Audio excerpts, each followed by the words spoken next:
This is covalent bonding part 2. Now we found out that these compounds over here in the 7th column like to form one bond. These are 2.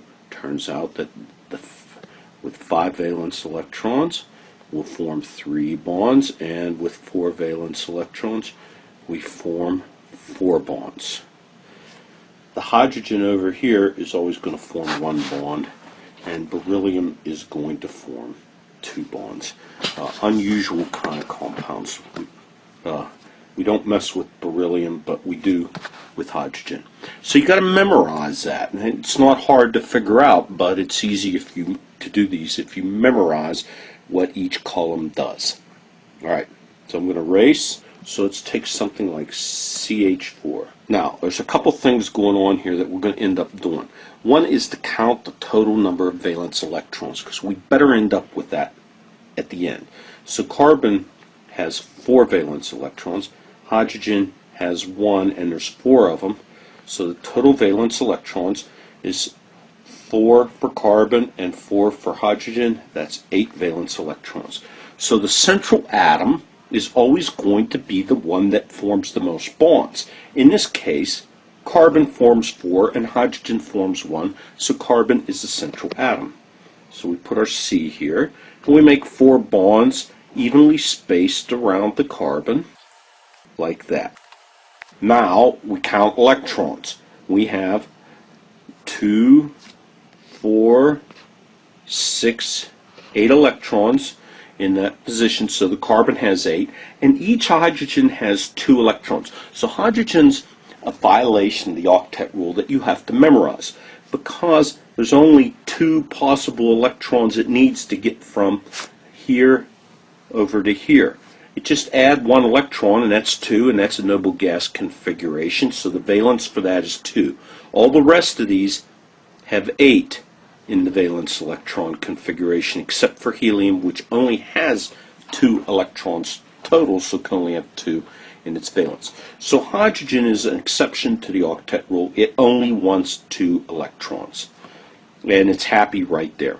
So hydrogen has 2, each hydrogen has 2, the carbon has 8, so that total electrons is 2, 4, 6, 8. We're good.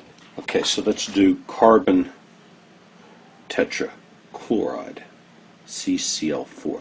So first thing we do is total up our electrons. Carbon has 4, and each chlorine has 7 times 4. 7 times 4 is what?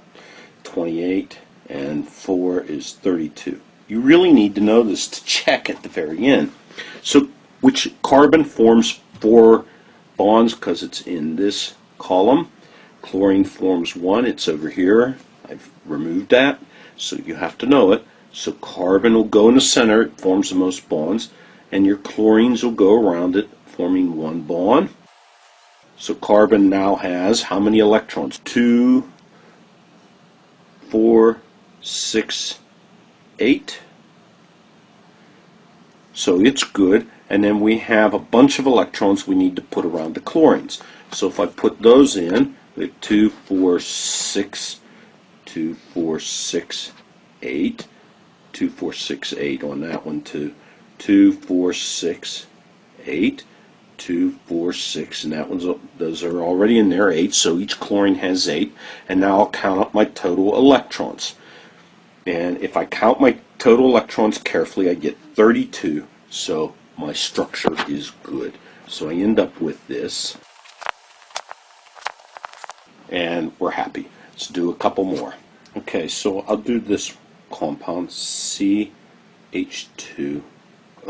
So I know the carbon's going to want to form 4 bonds, hydrogen's 2, and oxygen's 1. So again, I'll total up my electrons. Carbon is 4, hydrogen is, there's 2, 1 times 2, and oxygen is 6, so I get 10, 11, 12 electrons. There's lots of ways to attempt this.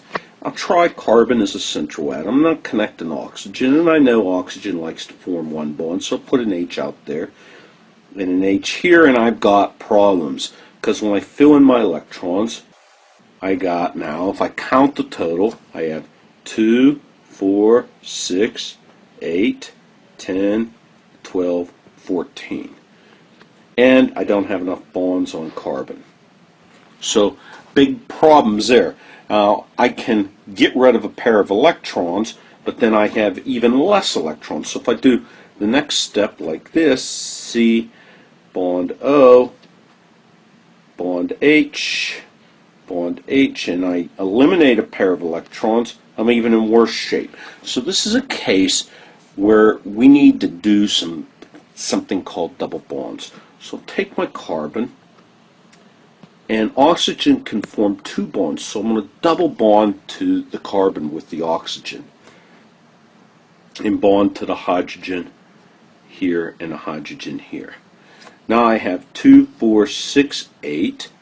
I can put 2 more, 10, 12 on the oxygen. Okay, so now you can't leave a mess like that. We have to rewrite it like this when we're done. We don't care about bond angles yet. You don't have to worry about them. There I go. Each hydrogen has 2 electrons. This one has 2, this one has 2. The carbon has 8 electrons. I got 2 here, 2 here, 2 here, 2 here. That's 8. And the oxygen has 8 electrons. So 2, 4, 6, 8 in there. So this is called a double bond. And this is 2 bonds, but they're all located in the same place, and I have 4 electrons shared between the carbon and the oxygen. So with all that mess, I would circle my answer like that. So there's lots of different possibilities. You're going to have to play and do problems with this.